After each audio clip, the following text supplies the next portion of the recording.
Hello, let's continue our Sudoku adventure with R2-D2 by SennyK.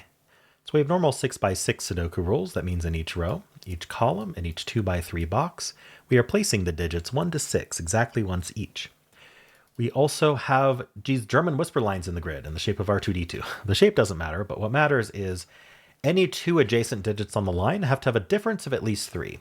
So let's say this was a 2. This could not be a 1, a 2, a 3, or a 4, because if you subtract the bigger minus the smaller, the difference is not at least 3. So we have to be a 5 or a 6. So you just do the bigger minus the smaller, check if that's 3 or bigger. If it is, you're fine. If it's not, you violated the rule. That's true of every pair of digits along every one of these lines. There's a lot of them. And that's it. Those are the rules. There's a link in the description if you'd like to try the puzzle yourself. And I'm going to get started right now. Okay, normally I'd color green purple, see how that propagates, and then see what's low and what's high. Let me talk about that first. So the difference of 3 is finely tuned. It's picked on purpose. That's why it's interesting. You're always going to alternate between low and high. Imagine, let's just stay somewhere away from these 2s. Imagine this was 1, 2, or 3.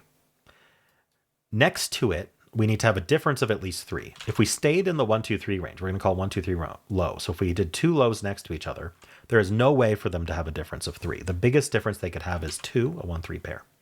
And that violates it. So we cannot be a 1, 2, or 3, meaning we're a 4, 5, or 6. And once we're a 4, 5, or 6, we can't stay in the high range. We got to go back to low. So they're going to alternate low, high, low, high, low, high. We don't know in what order, like where we start, but we know they're going to alternate. Now, this 2 looks in and this 2 looks up. That means there's a 2 in one of these 2 here. And then we can also say that there's a 2 in one of these 2. But this is important because both 2s are on the line. But you'll notice that these, so if I just start coloring a little bit to represent how these alternate, you'll notice that these are both the same color. And so this has to be the low. If one of these is a 2, then they're both low. And then, so we're going to use blue for low and orange for high.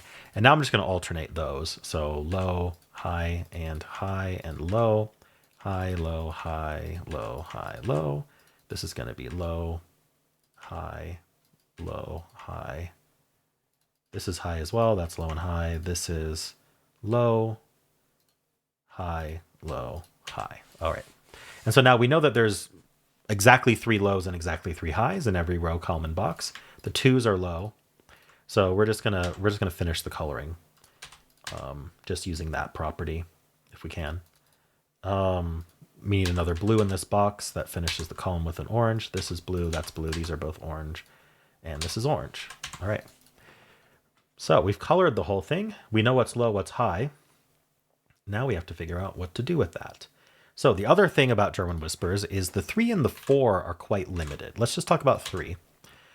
There's only one digit that is at least 3 away from 3, and that is the 6. Nothing else is far enough away. And so if I were to put a 3 here, I need a 6 here, but I'd also need a 6 here. And those 2 6s are in the same row, so that violates the non-repeat rule for the row. So same with 4, it would have to put a 1 on both sides. And so 3s and 4s are limited in where they can go. This can't be 3 or 4, and neither can this. So this, I mean, it's high, right? So it's going to be 4. So this is where the 4 goes in this row, and it's surrounded by 1s. Let's see if we can continue with 4s for now. Or is that enough? So this is definitely not a 4. I would put a 1 in both of these. And so this is our 4. So these are all 5, 6. These are all 5, 6 because I see a 4. Anything else can't be a 4. 4 would put double 1 here. That seems reasonable. This can't be a 4 because this can't be a 1. This is a 2 or a 3. Can this be a 3? It would be 6 here and 6 here. That seems reasonable. All right. So we know that this is a 1, 3 pair. But this, where was it? This can't be 4 because this can't be 1. So the 4 ends up here.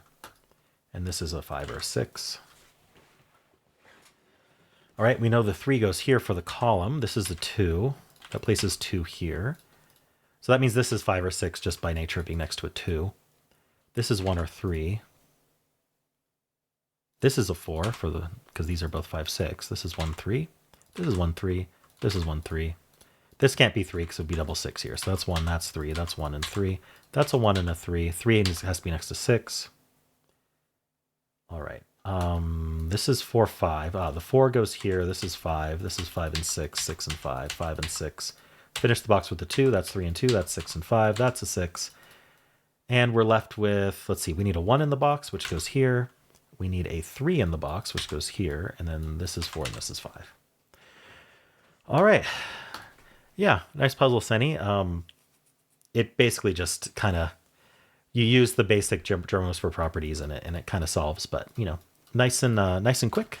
That's great for this series. This is a good intro to German whispers, actually. And how'd you do?